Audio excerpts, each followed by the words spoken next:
want to take a second to point something out. You know, you do see us using a little contact.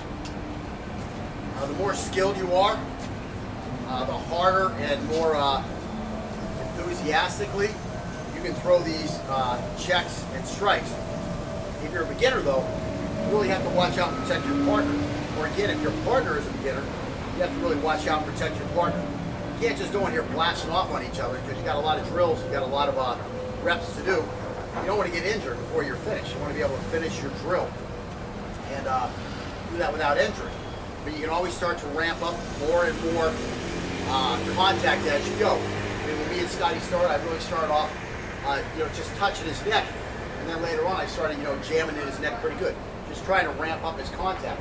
Right now, we're pretty nice. I'm making sure I'm trying to use the flat of my foot or the ball of my foot when I put these kicks in, instead of stuffing the toe of my shoe inside of his fleshier areas, and that's to protect him so that we can complete the drill.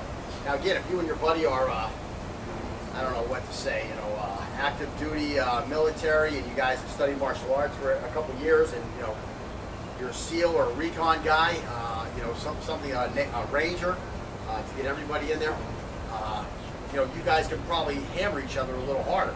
But again, you want to be able to finish the drills. Be careful. You want to put, a Superman suit on, or whatever they call these things nowadays. It's not jumping right out at me either, but fit stuff, I forget what it is. CrossFit gear, I think is what it's called. Remember what it's called? I don't know if that's what it's called. That's some great gear. If you want to put some of that on, you definitely will be able to put some contact into these things. But again, work through them first without the contact, get the hang of it, and then add a little more contact. It's like a lot of times, back when I used to do karate, you do a kata, everything works great. But now all of a sudden you turn that into bunkai, where you're working one step or three steps with your partner. Everything goes to shit for a little while, and after a couple reps, then it comes back. So definitely just work through them like this, without the contact, just trying to work through them, and protect your partner. And if you want to add contact, ramp that contact up as you go.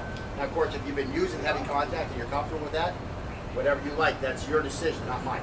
But I say always protect your partner and protect yourself. Okay? So, little disclaimer here. I noticed that he's whacked me a couple times, and you guys might be thinking, Jesus Christ, these guys are smacking each other. Well, that's because we're kind of used to smacking each other a little bit. He's kind of a big guy. I mean, I'm smaller than him, so I think I have a right to hit him a little harder. But he may not agree with me, but that's what he's going to get because he's my student. So that's what I've got my student has to be able to do. And of course, I'm not whacking him yet. We're going to get to the strikes, and I probably still won't whack him. But again, by the time we get to the end of this video, we'll probably have some headgear and some stuff, and we'll start whacking each other pretty good. Again, you don't want to get, I always say, you don't want to get injured while you're training yourself to keep from getting injured. So in other words, you're training in a street art so that you're not going to get hurt out on the street, and then you're walking around hurt because you got hurt, during training. That's something you want to avoid.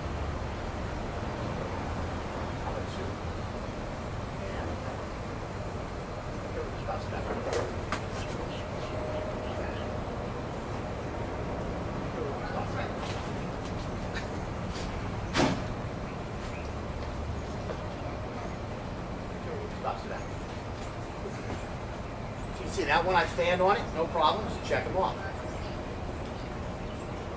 Stop that.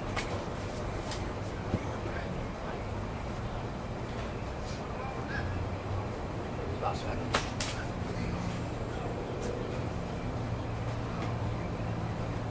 Stop that.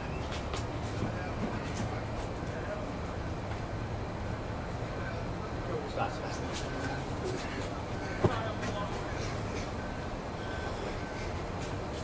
And again, on these techniques, I wouldn't even need to check them. He's right where I want him. I'm right on top of him. I'll throw one where you want him. So I'm here. I'm right where I want to be. I don't really want to change anything. So from here, I'm going to go for his neck. And my body is actually doing the check right now. Just my body being up against him. That's the whole lacquer on paint thing. Just let your body do the checking. Just your positioning is doing the checking. So again, here I am right here. The body's just where I'm at is doing all the checking. And you see, I even have my arm in between me. Why do I not care that my arm, here, turn a little bit this way. Why do I not care that my arm is, I've actually checked myself where I've trapped my own arm, but that's not a problem. I mean, where else do I want this arm? Do I want this arm over here? No, I don't want this arm over here. The knife is over here. I want it here. So am I happy? It's almost like I'm trapping him while I'm checking him with my body. So I got two things going on to protect myself, because I still got to get this knife up here. I got a little hard job to do here, and so I've got to keep that knife away from me. Try to get this hand with that knife. No, try to get my knife hand with yours. You see, this is all doing something. So don't think, oh, Sensei, you made a mistake. Your arm was all trapped up here. No, you might notice. I can't remember if there's a pox sour or a fuchs sour or whatever the hell it's called, but I mean this is trapping it here. So there's a lot of stuff going on, and you know, you want to use every layer you can. Again, I'm trapping and I'm checking here.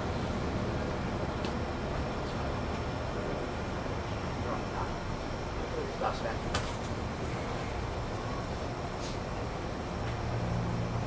Stop back.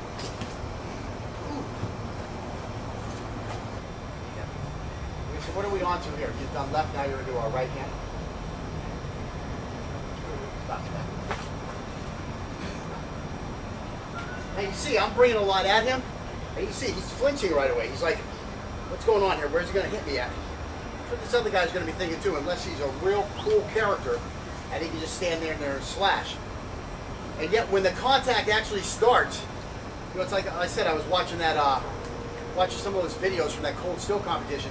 And there's these guys out there, these escrimadores and you know, knife fighters, and once contact goes to these guys, their technique, a lot of them just goes to shit. And you know, these guys are in competition. These are the winners of the competition. You would think that they would be able to hold their composure a little better. But once those sticks start coming, and once the knife starts coming, a lot of their technique just goes to shit. I mean, they wind up just, you know, like this. It's more like, that's what's going on. I was like, that's ridiculous, man. What they've become is they become point fighters, because that's what they're doing. They're point fighting. It's not really good for your game. What they should do is they should have them fight until one of them gets in what's considered a lethal technique. And for some reason, no, just leave your hands like they are. A shot to the empty hand is 2 points, whereas a shot to the live hand is only 1 point. You know, what I would call the weapon hand is only 1 point. I don't understand that at all. This has to be 3 points. This has to be 3 points. Now you can see everything else being 2 points, but this is 1 point. I mean, you should be, as part of your strategy, you should be thinking, if I'm going to have to give something up, I'm going to give this up to get to that neck. What I want you to do is I just want you to come with a low stab like this. Go ahead. So, okay, that's what I want. You can't just reach your hands around this guy and hug him. That's not going to work. You'd be better off holding it here, and when he lets go, if he's able to pull his hand away, just let him pull the hand away. Now you have time to go to work. Plus, you should be going to work at the same time anyways. That's why some of this playing around. If you're playing around with your partner like we are, that's all good and well. Go ahead and play a little bit. Don't play too much where you're going to hurt yourself, fall on the ground, all that type of stuff, unless you're comfortable with that. But in general, this playing around and doing all this stuff, it's important. Because what I'm doing when I'm doing that is I'm having to focus on controlling this arm, and I'm focusing on keeping this knife moving and stabbing it. So I'm walking and chewing bubble gum. That's a critical skill in actual knife fighting. Okay, so I'm on right hand. Very good. Stop.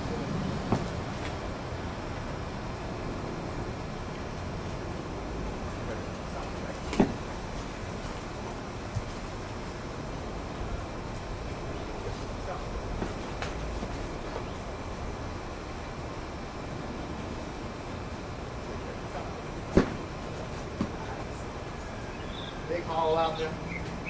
Yeah. It'll slash me right to the bone. Okay. Go back to those early lessons. You know, he's snapping the blade at me each time. He did a huge snap right here. I mean, he would have cut me all the way to the bone. That whole muscle would be not functional right now.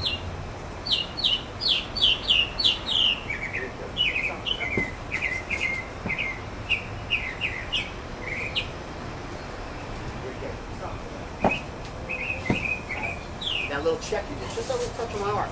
Kept that blade from coming through underneath.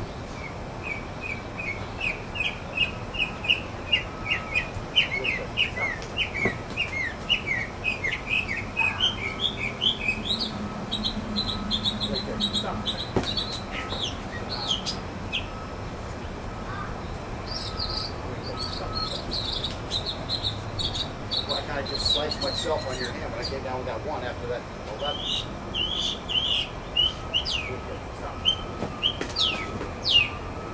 That time I came with a nice combo at him. And through the 12, came with a 6, snapped that back into a 1. I caught his leg a little bit. Of course, he's already butchered me at that point. So.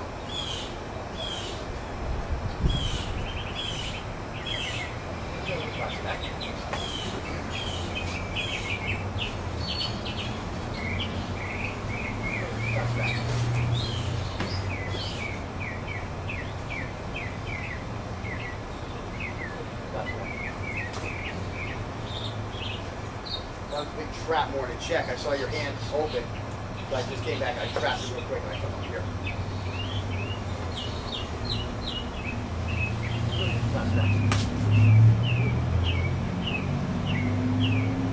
It was like a single cut theory. It came in, I just threw it right up there like that.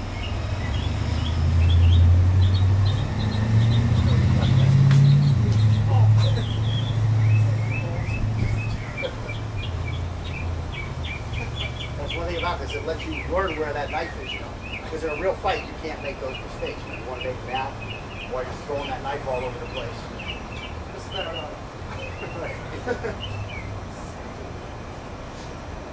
Stop that. Stop that.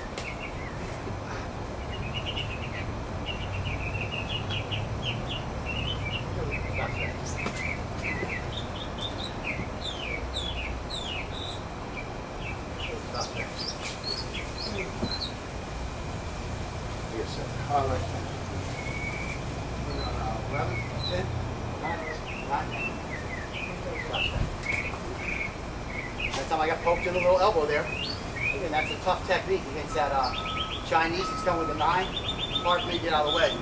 He hit me a little bit. That's going to be a flesh wound. It's not coming across this way on one of the tendons. Might nick a tendon underneath there. But I'm not going to have a problem. Might even take a ligament, but it's not going to be a problem. It's going to stop.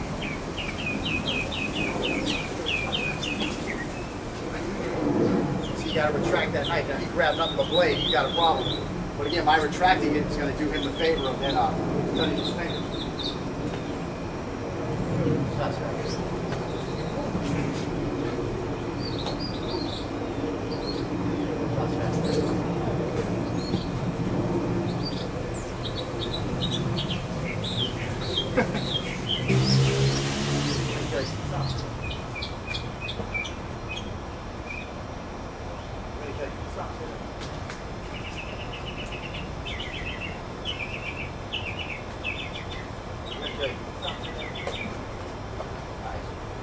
Block is what I was going to get you, and that block pushed it back. I'm going to kill you. I'm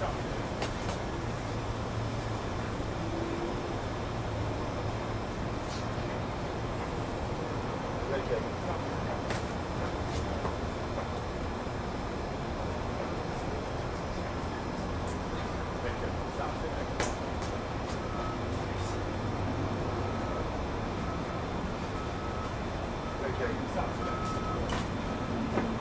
That's how you just stay away and avoid it. So blade coming back at him. Now you can defang on my second shot also. One can come back down. Yeah. Nice, nice. Now yeah, we're at a stalemate that I don't like. I've got a free hand. Yeah. Free knife. That's the big advantage of bringing that extra hand into the fight. You're going to leave him with a free hand while you have a free knife. Okay, so that's a big thing. Of course, I'm going to be.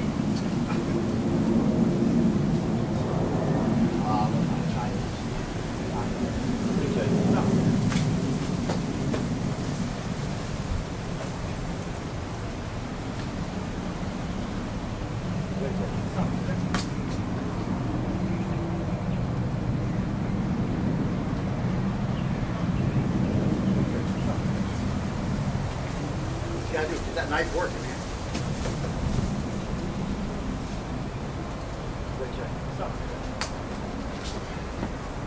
I just want to take a second to point something out. You know, you do see us using a little contact. The more skilled you are, the harder and more enthusiastically you can throw these checks and strikes. If you're a beginner though, you really have to watch out and protect your partner. Or again, if your partner is a beginner, you have to really watch out and protect your partner. You can't just go in here blasting off on each other because you got a lot of drills, you got a lot of reps to do. You don't want to get injured before you're finished. You want to be able to finish your drill and do that without injury. But you can always start to work through them first without the contact, get the hang of it, and then add a little more contact. It's like a lot of times, you know, back when I used to do karate, you do a kata, everything works great, but now all of a sudden you turn that into bunkai, where you're working one step or three steps with your partner. Everything goes to shit for a little while, and after a couple reps, then it comes back. So definitely just work through them like this, without the contact, just trying to work through them and protect your partner. And if you want to add contact, ramp that contact up as you go. Now, of course, if you've been using heavy contact and you're comfortable with that, whatever you like, that's your decision, not mine. But I say always protect your partner and protect yourself. Okay? So, thank you. Little disclaimer here. I noticed that he's whacked me a couple times, and you guys might be thinking, Jesus Christ, these guys are smacking each other. Well, that's because we're kind of used to smacking each other a little bit. He's kind of a big guy. I mean, I'm smaller than him, so I think I have a right to hit him a little harder. But he may not agree with me, but that's what he's going to get because he's my student. So that's what I've got. My student has to be able to do. And of course, I'm not whacking him yet. We're going to get to the strikes, and I probably still won't whack him.